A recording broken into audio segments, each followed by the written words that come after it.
por isso que todo mundo, quando tem, o jogador é um mercenário, porque ele só quer dinheiro.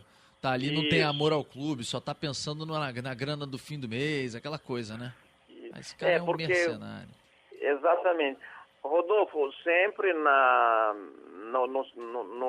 remuneração dos nossos trabalhos, acho que as pessoas buscam a remuneração, assim, eu estou nesse serviço porque eu tenho uma vida digna trabalhando assim e faço o que eu quero, aquilo para o qual eu tenho vocação. Quando a pessoa trabalha exclusivamente por dinheiro, tanto faz ela ser soldado, como ser comerciante, como ser jornalista, ser professor, ser vendedor de carro. Daí isso também mistura com os valores que ela põe na existência. As palavras são muito profundas, né? Elas têm complexas sutilezas. Você precisa do seu salário, mas ele não é mais para você comprar sal, não é? E você provavelmente não faria o trabalho por muito mais dinheiro, porque não é a sua vocação. Não são todos os trabalhos que você aceita fazer. Ô, professor, só para essa parte aí de supermercado, mercado, para a gente finalizar, qual é a diferença para você dizer assim, eu vou num supermercado, ou então eu vou num hipermercado? Tipo, supermercado e hipermercado, qual é a diferença entre eles?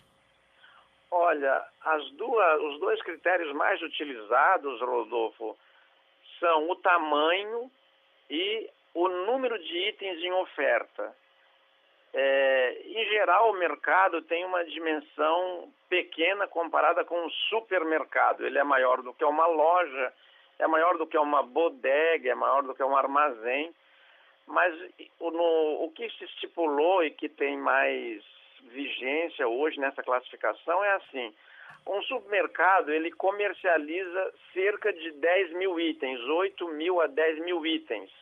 Mas um hipermercado, daí nós passamos para uma outra categoria, não é? Que é o supermercado enorme, hiper, também de novo um prefixo que veio do grego, hiper, né? Que é grande, enorme, extraordinário, maior que o supermercado. Daí eles chegam a 50 mil itens ou mais. Caramba. Então, nós temos assim, resumindo, mercado não vende 8 mil itens, isso é um supermercado.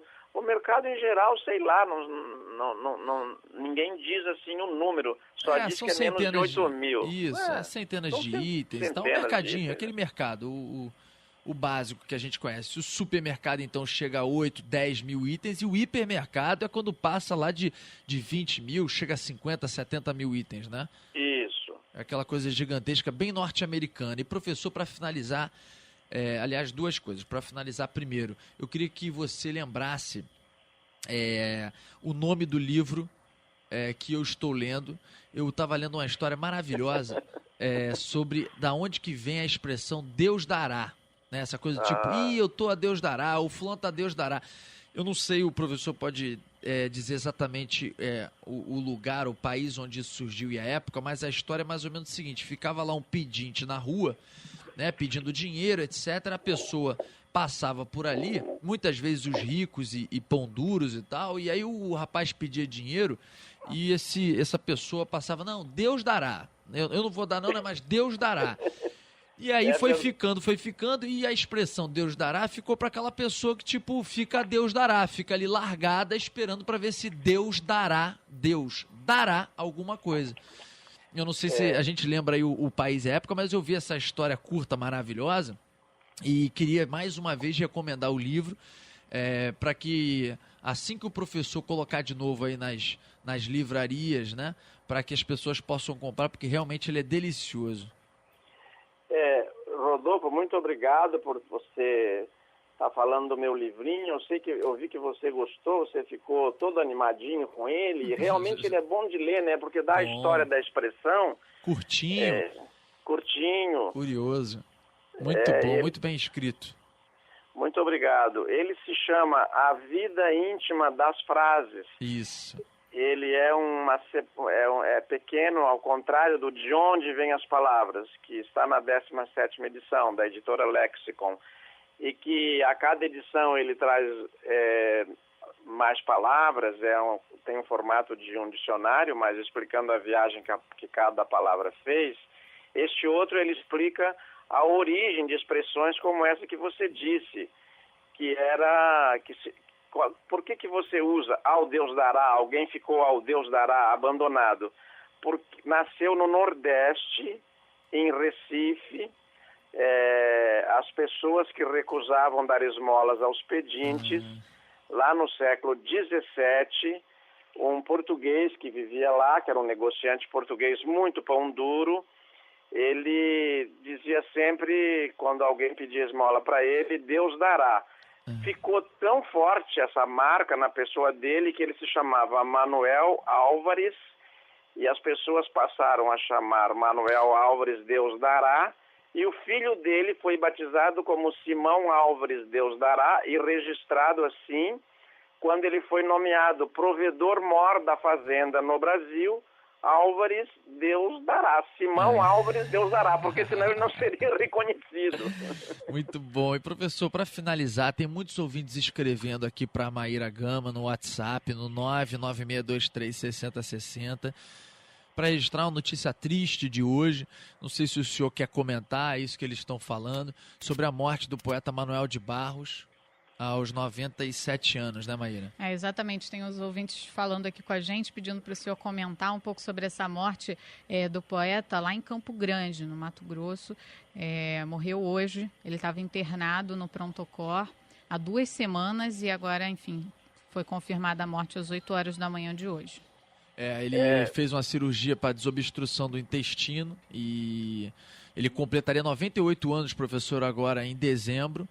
E a obra dele, pelo menos a considerada maior obra dele, né, foi o livro sobre o nada em 96, mas ele dizia que a melhor era Poesias Concebidas Sem Pecado, de 1937.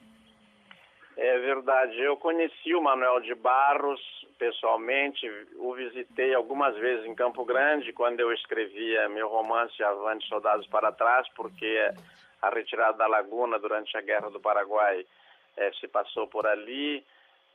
Nos arredores de... Aliás, ela terminou em Aquidauana, então eu ia passar por Campo Grande, visitei o Manuel de Barros.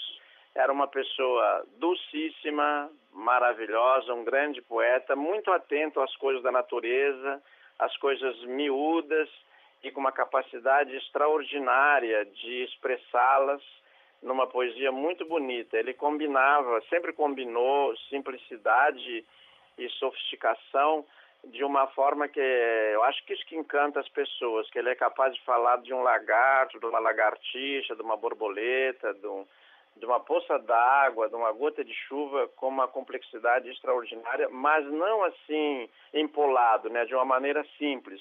Ele ia fazer aniversário dia 19 de dezembro, próximo dezembro, então ele morreu há pouco mais de um mês de completar 98, uma vida muito bonita, e eu gosto muito das poesias dele, mas elas não são assim muito fáceis de você guardar, né? Tem que pegar o livro e ler, porque ele não lida muito com rima, não lida muito com metro. Eu estou aqui com uma página aberta chamada O Apanhador de Desperdícios, coisa maravilhosa, né? O título já é lindo, né? Um sujeito que fica apanhando desperdícios. E ele diz: uso a palavra para compor meus silêncios. Não gosto das palavras fatigadas de informar. Dou mais respeito às que vivem de barriga no chão, tipo água, pedra, sapo. Entendo bem o sotaque das águas. Dou respeito às coisas desimportantes e aos seres desimportantes. Prezo insetos mais que aviões. Prezo a velocidade das tartarugas mais que a dos mísseis.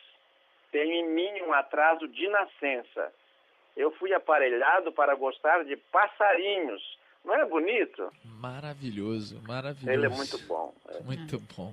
Só para os ouvintes chiarem comigo aqui, Mato Grosso do Sul, porque na pressa eu falei Mato Grosso, foi em Mato Grosso do Sul. Professor, muito obrigado. Eu queria, só para finalizar nossa coluna, dizer aos ouvintes que já mandaram, inclusive, hoje algumas perguntas, a gente sempre vai repassando e respondendo ao longo dos programas, que o professor Dionísio da Silva agora tem um e-mail, a coluna tem um e-mail próprio. É claro que podem continuar mandando, se quiserem, para o ouvinterj@band.com.br, mas é melhor que a partir de agora vocês mandem para sempapasnalingua@band.com.br. Sem papas na língua, claro, sem acento em língua, né? Sem papas na língua, @band.com.br. O próprio professor vai acessar, a gente também o auxiliando, para que a gente possa, respondendo ao longo das colunas, não só essa, como também no programa Band News Rio, terceira edição, com a Poliana Bretas e o Leandro Falck. E, claro, às vezes até por e-mail o professor responde, para não deixar ninguém sem retorno. Professor, um grande beijo para você, até quinta que vem. Obrigado pela participação, pela genial participação e pela também brilhante análise sobre Manuel de Barros que a gente perdeu no dia de hoje. Obrigado, Rodolfo. Um beijo nas suas bochechas aí de alemão. Schneider, o que é mesmo Schneider em alemão? Alfaiate. Ah, você não esqueceu nunca mais, você né? Me ensinou, pô. Eu aprendo. Maíra, uma beijoca para você. Grande beijo, professor. É um prazer o convívio com vocês, com os nossos ouvintes, essa maravilhosa viagem que as palavras fazem. A nossa língua portuguesa precisa ser cultivada e os ouvintes têm uma atenção especial. Eu fico muito comovido, Rodolfo, ao me despedir aqui, com essa atenção que eles têm.